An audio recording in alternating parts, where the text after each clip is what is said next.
तो आज के इस वीडियो लेक्चर में हम डिस्कस करेंगे जो आज आपका एडवांस कम्युनिकेशन सिस्टम्स का पेपर हुआ है।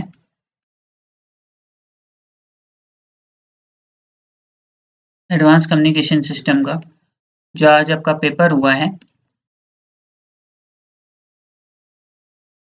इसके जितने भी ऑब्जेक्टिव क्वेश्चंस होते हैं उसके सॉल्यूशंस हम डिस्कस करेंगे। जो व्यूअर्स हमारे चैनल पर नए हैं वो सबसे पहले हमारे चैनल को सब्सक्राइब करें, हमारी वीडियोस को लाइक करें और अपने फ्रेंड्स के साथ शेयर भी करें, जिससे हम आपके लिए और ऐसा इंफॉर्मेटिव कंटेंट ला सके। आप हमको टेलीग्राम पे भी फॉलो कर सकते हैं। हमारी टेलीग्राम आईडी है पॉलिटेक्निक जिंदगी के नाम से। पॉलिटेक्निक जिंदगी के नाम से लिंक मैं डिस्क्रिप्शन सेक्शन या कमेंट सेक्शन के पहले कमेंट में पिन कर दूंगा, तो आप वहां से भी हमें फॉलो कर सकते हैं। तो अब आपका डिस्कस करना स्टार्ट करते हैं। तो सबसे पहला क्वेश्चन है, radar consist of option A antenna, option B transmitter, option C receiver या option D all of the above. तो रडार में एंटीना भी होता है, ट्रांसमीटर भी होता है, रिसीवर भी होता है। कुछ रडार्स में ड्यूप्लेक्सर हम यूज करते हैं, जिससे बेसिकली हम एक ही एंटीना को ट्रांसमिट और रिसीव करने के लिए यूज कर सकते हैं। तो करेक्ट आंसर जो होगा इसका ऑल ऑफ द अबव होना चाहिए कि एंटीना तो होता ही है और ट्रांसमीटर और रिसीवर के लिए हम एक ड्यूप्लेक्सर यूज कर सकते हैं कि एक बार हम ट्रांसमीटर सेक्शन से उसको कनेक्ट करते हैं और बाकी फिर रिसीवर सेक्शन के लिए भी कनेक्ट करते हैं। तो radar consist of all of the above, तो करेक्ट आंसर होगा option D.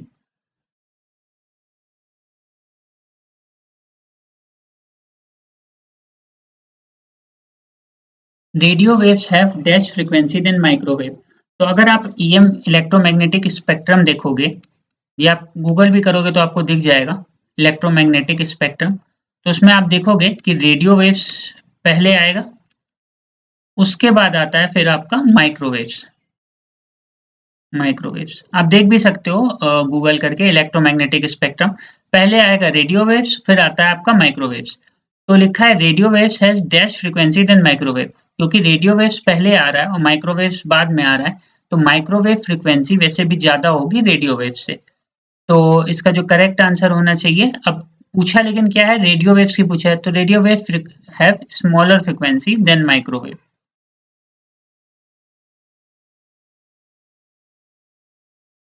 Question number third, ducting is caused due to dash inversion, face, temperature, C both या डी मल्टीप्लेक्स्ड बस। तो डक्टिंग टेम्परेचर इन्वर्जन की वजह से होती है। Correct answer is option B.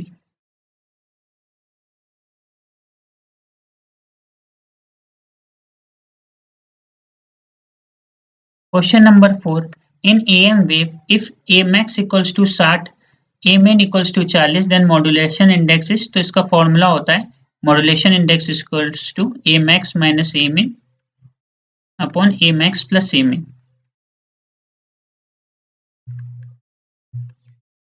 ठीक है, तो ए मैक्स माइनस ए मिन आप कर सकते हो 60 minus 40 which is 20, 60 plus 40 which is 100।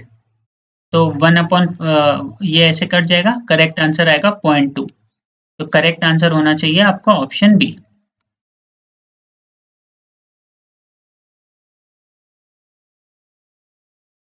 Question number 5, which propagation is called ionospheric propagation, sky wave, surface wave, space wave या option D none of this. तो मतलब ये सारे क्वेश्चंस तो ऑब्वियस बात है प्रीवियस ईयर पेपर से भी रिपीट किए गए हैं। तो आइनोस्फेरिक प्रोपेगेशन किसको कहते हैं? Correct answer is option A, sky wave propagation. Sky wave propagation को ही आपका आइनोस्फेरिक प्रोपेगेशन कहा जाता है। Question number 6, the relation between maximum usable frequency and critical frequency is. अच्छा, मैक्सिमम यूजेबल फ्रीक्वेंसी और क्रिटिकल, तो ये आप लोग को पता ही होगा। जैसे मैक्सिमम यूजेबल फ्रीक्वेंसी होती है आपकी F M U F equals to F C sec theta. ठीक है, तो ये रिलेशन होता है मैक्सिमम यूजेबल फ्रीक्वेंसी और आपका क्रिटिकल फ्रीक्वेंसी में। ठीक है, तो ऑप्शन ए है F M U F equals to F C sine theta, option B F M U F equals to F C cos theta, option C F M U F equals to F C sec theta या F M U F equals to F C cosec theta. तो correct answer होगा आपका option C, maximum usable frequency equals to F C sec theta. ठीक है, FM broadcast lies in dash band. तो FM का broadcast किस band में लाई करता है, वीएचएफ, यूएचएफ, एसएचएफ या एचएफ। तो देखो एफएम की जो फ्रीक्वेंसी रेंज होती है आपकी वो 88 मेगाहर्ट्ज से 108 मेगाहर्ट्ज तक होती है, ठीक है। और वीएचएफ बैंड जो होता है आपका, अगर आप इसकी फ्रीक्वेंसी तो 30 मेगाहर्ट्ज से 300 मेगाहर्ट्ज के बीच आती है, ठीक है। वीएचएफ बैंड की फ्रीक्वेंसी 30 मेगाहर्ट्ज से 300 मेगाहर्ट्ज के बीच आती है। तो आप देखो ये 88 से 108 इसके अराउंड ही हो गया। तो एफएम का ब्रॉडकास्ट किसमें लाई करेगा, VHF which is very high frequency band.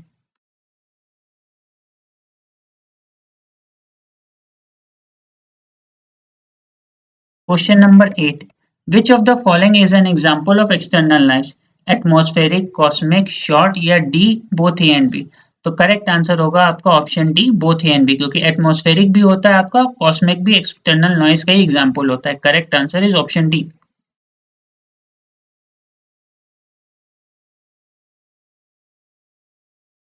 Question number 9. The non-linear modulation technique is AM, FM, both A and B या option D none of these। तो FM होता है आपका नॉन लीनियर मॉड्यूलेशन टेक्निक। ये जो questions आए हैं इसमें से, जैसे फॉर एग्जांपल आप ये वाला क्वेश्चन देख लो, चाहे इससे पहले वाला या उसके पहले वाला, ये सारे प्रीवियस ईयर पेपर से रिपीट हुए हैं, 2019 के पेपर से एज इट इज रिपीट हुए हैं। तो आप वो पेपर भी चाहो तो आप देख सकते हो, लिंक में दे दूंगा, सेम क्वेश्चन रिपीट हुए हैं। Noise figure is always equal to 1, less than 1, greater than 1 या नन ऑफ दिस। तो नॉइज फिगर जो होता है ऑलवेज ग्रेटर देन 1 होता है। तो correct answer is option number C.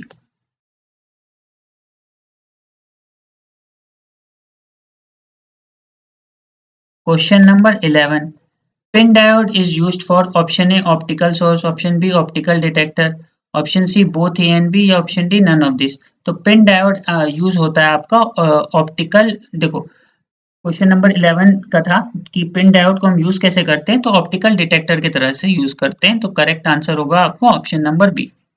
Source नहीं यूज करते हैं, ये ऑप्टिकल डिटेक्टर की तरह हम यूज करते हैं। Question number 12, refractive index of core is dash of cladding. तो रिफ्रैक्टिव इंडेक्स जो होता है कोर का वो कैसा होता है, greater than, lesser than, equal to या आइदर ए और सी। तो कोर का रिफ्रैक्टिव इंडेक्स जो होता है हमेशा ज्यादा होता है क्लेडिंग से, तभी आपका टीआईआर पॉसिबल हो पाता है। तो करेक्ट आंसर होगा इसका ऑप्शन ए, ठीक है, कि जो रिफ्रैक्टिव इंडेक्स होता है कोर का वो हमेशा ज्यादा होता है क्लेडिंग से। Correct answer is option A. Which of the following fiber is resistant to micro bending loss? Option A step index, option B graded index, option C both A and B या option D none of these। तो correct answer होगा आपका option C both A and B, कि दोनों जो है resistance होता है माइक्रो बेंडिंग लॉस से। Question number 14, frequency range of X band is, तो X band I think X band की जो है एक्स बैंड रडार की फ्रीक्वेंसी रेंज पूछा होगा। ऑप्शन ए 8 से 12, ऑप्शन बी 12 से 18, ऑप्शन सी 8 से 12 मेगाहर्ट्ज या ऑप्शन डी 18 से 27 गीगाहर्ट्ज। तो करेक्ट आंसर होना चाहिए आपका 14 का ऑप्शन ए 8 से 12 gigahertz.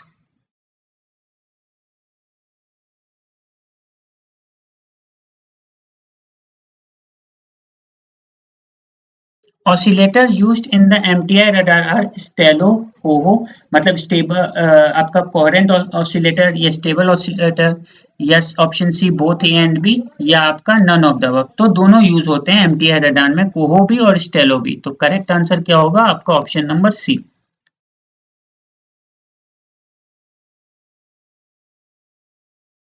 Radio altimeter is used to determine dash of the aircraft, velocity, height, distance या फ्रीक्वेंसी।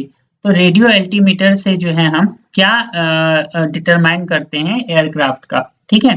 तो करेक्ट आंसर होगा इसका ऑप्शन बी, हाइट हम डिटरमाइन कर सकते हैं एयरक्राफ्ट की।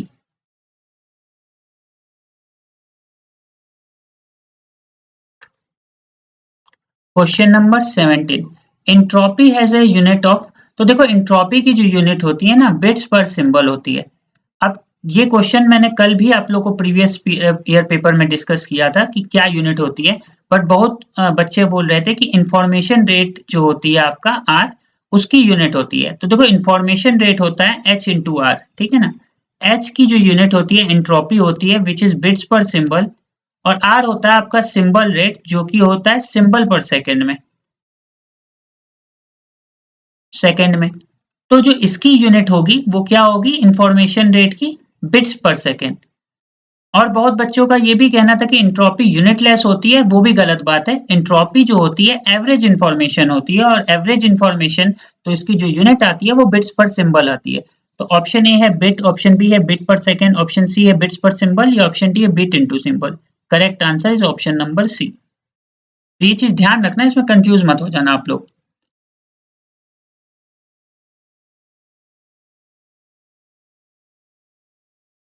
Question number 18. Numerical aperture can be formulated as dash where n1 refractive index of core and n2 refractive index of cladding. तो न्यूमेरिकल अपर्चर पूछा है, तो न्यूमेरिकल अपर्चर का फॉर्मूला जानते हो, under root n1 square minus n2 square होता है, ठीक है। और n1 n2 क्या होता है, n1 होता है रिफ्रैक्टिव इंडेक्स ऑफ कोर और n2 होता है रिफ्रैक्टिव इंडेक्स ऑफ क्लेडिंग। तो आप देखो option A under root n1 square minus n2 square, n1 square minus n2 square, n1 minus n2 या n2 माइनस n1। तो ये तीन तो आपकी गलती हैं। करेक्ट आंसर होगा ऑप्शन नंबर ए।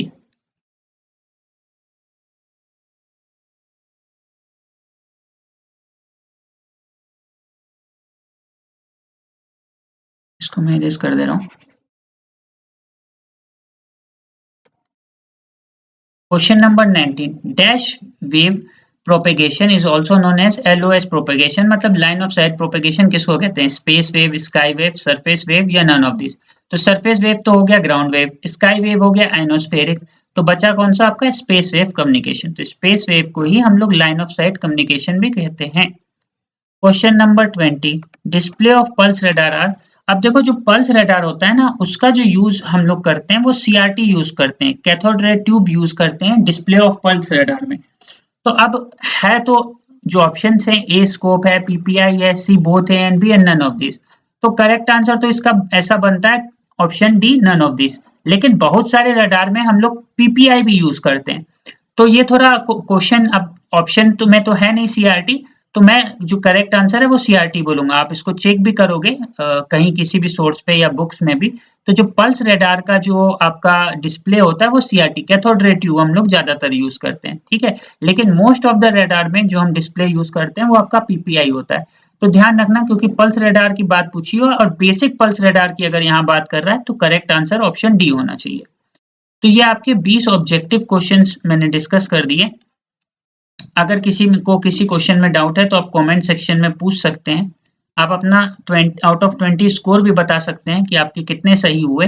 और अगर आपको वीडियो पसंद आए या इन्फॉर्मेटिव लगे तो ज़्यादा से ज़्यादा लाइक करें, वीडियो को शेयर करें और हमारे चैनल को सब्सक्राइब करें। Thanks for watching our video.